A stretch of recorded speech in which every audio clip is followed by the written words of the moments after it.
cotton bud nyaris buat wanita ini meninggal. Membersihkan telinga dengan cotton bud sudah menjadi hal biasa bagi banyak orang. Siapa yang sangka ternyata kebiasaan ini justru bisa membahayakan nyawa.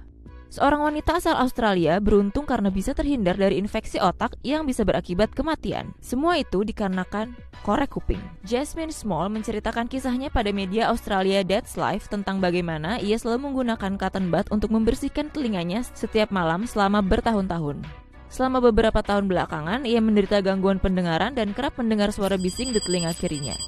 Suatu malam saat ia membersihkan telinganya dengan cotton bud, ia merasakan sakit saat korek kuping tersebut terdorong ke dalam.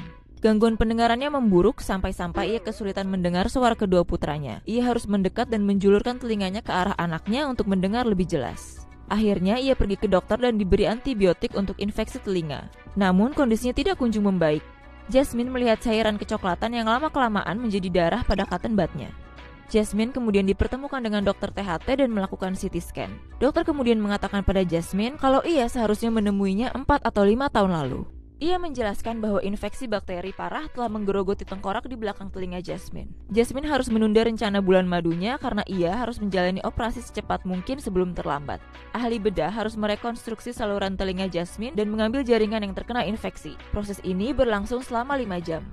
Rupanya serat-serat dari cotton bud berhasil masuk ke telinga Jasmine dan membuatnya terinfeksi. Jika tidak ditangani secepatnya, ia bisa kehilangan nyawanya. Kapas yang menumpuk di dalam telinga telah bernanah selama 5 tahun dan tulang tengkorak belakang telinga Jasmine sudah setipis kertas. Meskipun operasi berhasil membersihkan infeksi pada telinganya, pendengaran Jasmine sudah terlanjur rusak secara permanen. Dokter menjelaskan kalau kemungkinan ia mendorong korek kuping terlalu dalam dan melakukannya terlalu sering. Saat ini, setelah hampir setahun sejak operasinya, Jasmine masih berjuang untuk mendengar. Ia sekarang mencoba memperingatkan semua orang tentang bahaya penyalahgunaan kapas. Telinga adalah bagian tubuh yang sangat sensitif dan perlu dirawat dengan hati-hati.